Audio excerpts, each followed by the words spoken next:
Halo Sobat Politika, kali ini kita akan berbincang dengan seorang pengusaha di bidang tambang, khususnya nikel.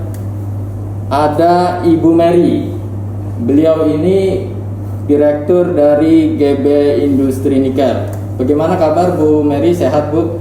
Baik, sehat. Alhamdulillah. Nah Bu Mary, semalam ini baru deklarasikan Bu, Perkumpulan Industri Kendaraan Listrik Indonesia, yang kebetulan ketuanya Pak Muldoko. Nah, Ibu kan sebagai pengusaha di bidang nikel itu merupakan bahan baku dari baterai untuk mobil listrik ya Bu ya. Selama ini yang menjadi pertanyaan orang adalah kalau kita mau mengembangkan mobil listrik, lantas baterainya dari mana gitu. Percuma dong kalau baterainya impor-impor juga dari luar. Nah, bagaimana menurut Ibu sebagai seorang pengusaha nikel? Ya, terima kasih atas kesempatan yang baik ini bisa saya sampaikan sedikit. Memang sekarang untuk global kita harus berubah dari kendaraan minyak ke kendaraan listrik baterai. Yang ada sekarang ini kan dari litium. Litium, Indonesia sendiri tidak punya tambang litium.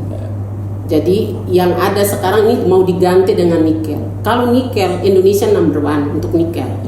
Jadi saya kira kita harus ambil peluang ini untuk membuat nikel menjadi bahan baku untuk baterai untuk kendaraan listrik ini. Gitu. Nah, Ibu sendiri yang sekarang sedang dikerjakan di bidang nikel ini, apakah sudah memang menjadi bahan baku untuk listrik khususnya baterai khususnya untuk baterai mobil, Bu?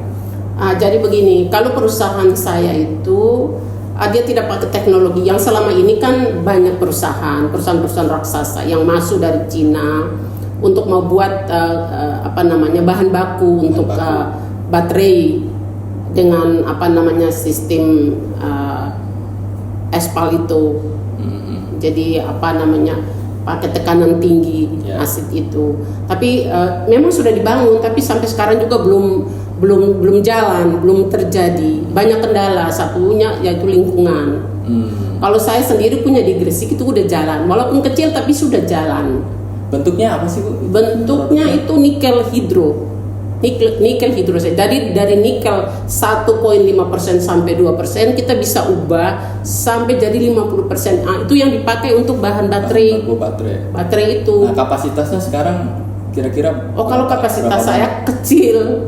Karena memang kita nggak punya modal seperti modal yang gede, karena ini perlu modal gede tapi tidak segede yang pakai aspal itu yang sekarang dibangun oleh yang di Obi Maluku Utara, nanti juga di Halmahera Tengah itu juga, terus di Morowali itu kan modal gede, itu bisa miliar dolar. Tapi kalau saya punya ini tidak sampai segitu. Tapi artinya sebetulnya kalau disupport oleh katakanlah negara gitu, misalnya dari segi permodalan dan lain-lain, bisa dikembangkan menjadi bahan baku untuk baterai minimal untuk industri mobil. Sangat bisa, negeri, gitu. sangat bisa. Karena kos produksinya tidak terlalu besar seperti aspal itu, sangat bisa. Saya sebenarnya sudah ditawarin dari negara, dari Korea, dari Cina, dari Jepang, tapi saya tidak mau karena ini saya keluarkan uang juga begini besar, dan kalau saya mau kasih ke pemerintah saya mau, ke negara saya mau. Tapi kalau ke orang luar tidak, karena saya habiskan uang banyak. Saya udah sampai ngomong sama teman-teman, kalau saya kasih ke negara saya mau.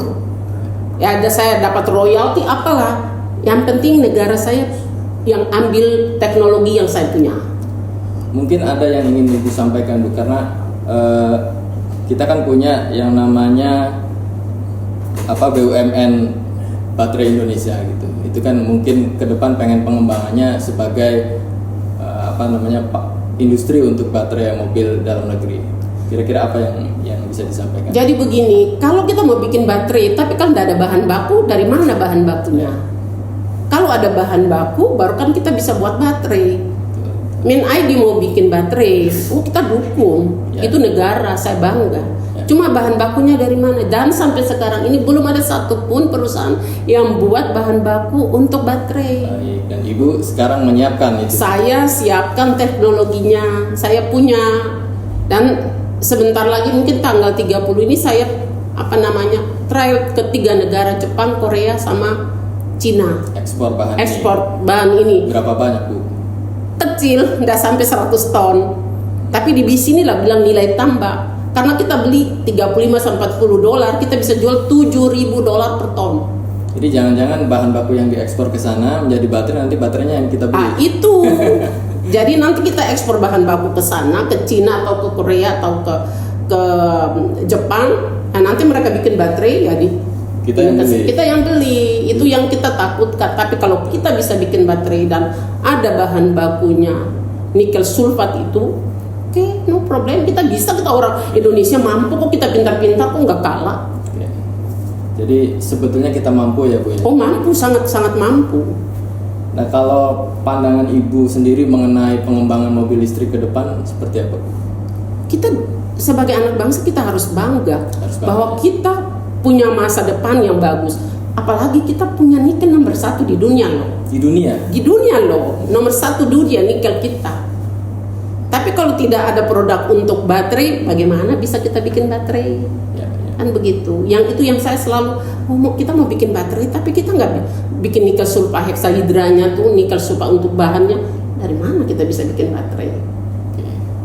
Ibu bisa digambarkan apa saja sih bahan baku dari baterai mobil listrik itu, Bu? Yang kita punya potensinya gitu. Oke. Kan sekarang ini pakai litium. Di dalam baterainya ada litium, ada ferro, besi, sama fosfat. Itu yang pakai litium. Kalau kita kan tidak punya litium, Indonesia tidak punya tambang litium. Kita mau gantikan litium dengan nikel. Nikel, kita punya nikel yang banyak, kita punya mangan yang banyak, kobalt yang banyak, kurang apa? Kita bisa buatkan itu untuk baterai. Jadi rancangan baterainya itu 3 komponen itu, nikel, mangan, sama kobalt. Indonesia punya semua. Dan itu lebih unggul, Bu, kalau menurut Ibu? Lebih unggul dari litium. Keunggulannya daya tampungnya nikel lebih besar daripada litium.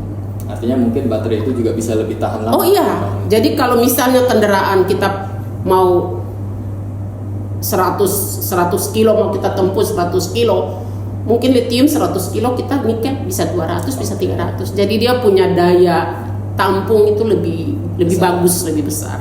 Itu saya kira.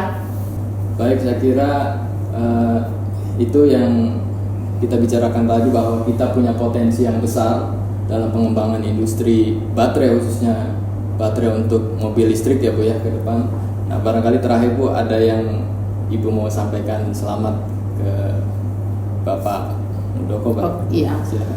Saya pribadi, Mary, dan perusahaan saya GB Industri Nikel menyampaikan selamat kepada mantan Panglima TNI Bapak Jenderal Purnawirawan Muldoko atas terpilihnya beliau sebagai Ketua Perkumpulan Industri Kendaraan Listrik Indonesia.